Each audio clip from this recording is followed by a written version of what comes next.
So the first question is about lay your worry down. What makes you forget about your worries instantly? Well, in my case, it actually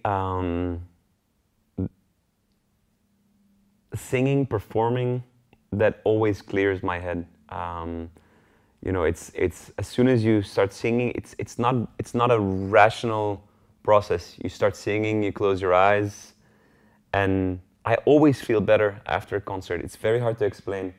Whatever was on my mind or bothering me about my day before a concert, after the concert, it's usually gone because it gives so much energy. There's something interaction that starts, and if it's not music, I also one of my favorite things to clear my mind is doing something like sports. Going for a long run or going surfing if I have a chance, or whatever in the winter, snowboarding, like that. Usually you're so focused on just doing the movements that it clears your head. You don't have your phone with you. That always helps me in case I need to have something on my mind.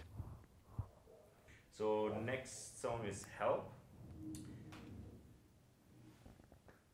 When do you feel most comfortable in your own skin? And it's connected to help? Apparently. Yeah, so the most important line in the song Help is someone helped me to be myself again. And the last few years, I try to explore a little bit what that means. Like, what does it mean to be yourself, and what does it mean to stay yourself? Because in order to answer these questions, you actually have to know who you are and what the essence is of yourself, and why you do the things you do. And I found that a very interesting concept, not just for a song, but for the entire album. And it's connected to me deciding to reintroduce myself on this album, Lean Into Me. So I really tried to pick some of the most essential stories of the last 10 to 15 years and turn these into songs as a way to answer that question, like who am I? Who is Milo? And I just try to, I don't know, lift the veils a little bit and give some answers, fill in the blanks on these songs. And yeah, so the question, like, when do I feel most comfortable in my own skin is, yeah, that's a more general question. When I feel I don't have to pretend being someone else, that I can just being myself without being put in situations where I don't want to be. Lately, the last few years, it's a lot more. I'm a lot more in the moment, and I've learned to not put myself in positions where I want to get out of it or something. And yeah, I'm actually at a point in my career where I feel I'm filtering myself less and less in my songs. Maybe that's one of the reasons that I keep hearing that this album is so personal.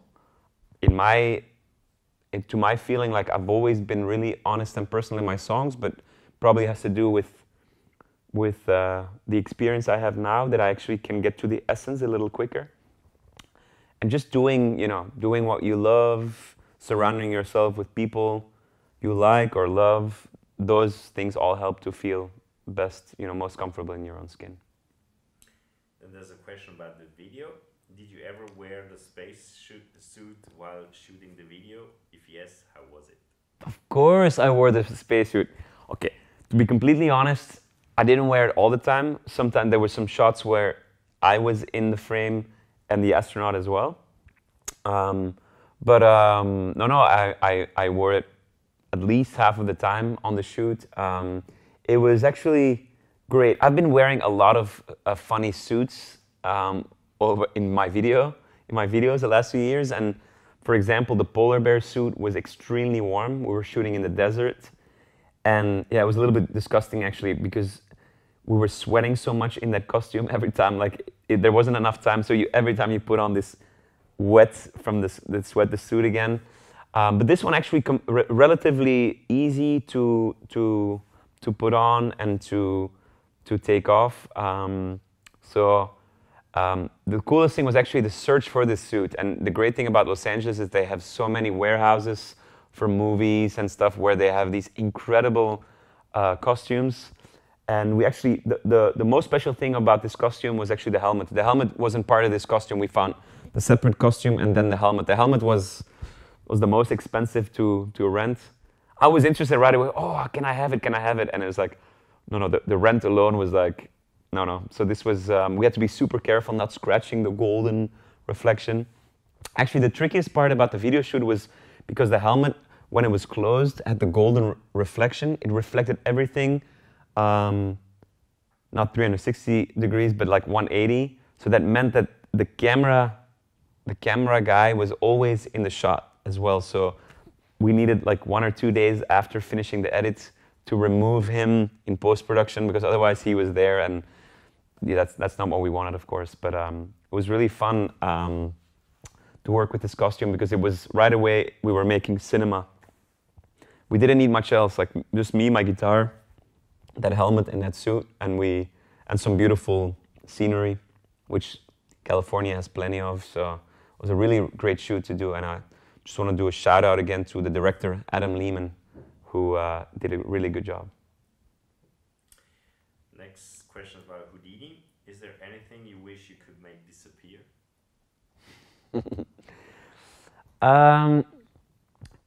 Houdini is very important song on Lean Into Me.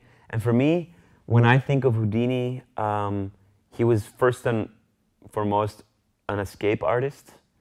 And that's why I loved using this image of Houdini, because it's a story of a young boy and the story starts when he's 10 years old and he wants to get out of his life and he wants to get away, first with his BMX and later in life as well. And I just use this image. A cat has 9 lives, but for this song I decided there's a 10-year-old boy and he has 7 lives, and he just tries to do everything he can to get away from, to escape. I don't get into specific what he's running away from, but he wants to get away. And I use the image to break away like Houdini. The conclusion at the end of the song is a little bit that he was so busy always getting away that after a while, he forgot what he was running away from. And that's just, I like telling these stories in one song in 3-4 minutes that actually tell an entire life instead of, sometimes it's very limited what we can say in one song, but with this one, I tried to put a lot of verses and a lot of storyline in this song. And it's just the kind of song that I've always really loved, this kind of storytelling songs that Tom Waits and Bruce Springsteen and Bob Dylan also do. And for these kind of songs, there's no room on radio or Spotify playlists and stuff, but I just love seeing these songs live because you can kind of lose yourself in the story. But are there things that I wanted to get away from? It is a little bit inspired by me growing up in a very small town. It was like, I grew up in a small town in Belgium, a very small town in a very small country. My town was like, I don't know, 2,000, 3,000 people. And in theory, there was nothing wrong with the town, but I just remember that I had this unexplainable feeling where I wanted to see more of the world. And it took me a long time to realize how I could achieve this goal. Like, and my guitar gave me a lot of the answers. I ended up traveling to so many places with my guitar and with my music. So in that sense, my guitar helped me escape. But it wasn't that I was running away from something. It was more, I was a little bit tired already from what I knew, and I wanted to, I don't know, be adventurous. Last question about while you were asleep. What's the weirdest dream you've ever had? I love this interview. What's the weirdest dream I ever had? I had some weird fucking dreams. I don't know what's the weirdest dream. Okay, there's some recurring dreams, and what's always weird and kind of scary are the dreams that I dream that I'm at a concert, and every single thing goes wrong. Every single thing. I can't remember any of the words. It's just one big embarrassment. People aren't there or they run away. Like it's, you know, you fall. Like everything literally that can go wrong, it happens in one. And those are like some freaky dreams because, yeah, it's always like, what is this? Like, what does it mean? Because in general, if something goes wrong and you feel good on stage, you're surrounded by good people, there's nothing you can't bounce back from. I've had so many things happen. The PA dropping out. What I do is just I unplug the guitar, keep singing, and it becomes a moment too. So but in a dream, you don't have these options, and it just like becomes one after another. So that's a pretty weird dream that I have actually at least a few times each year. And you wake up, it's like, oh, thank God, it was a dream.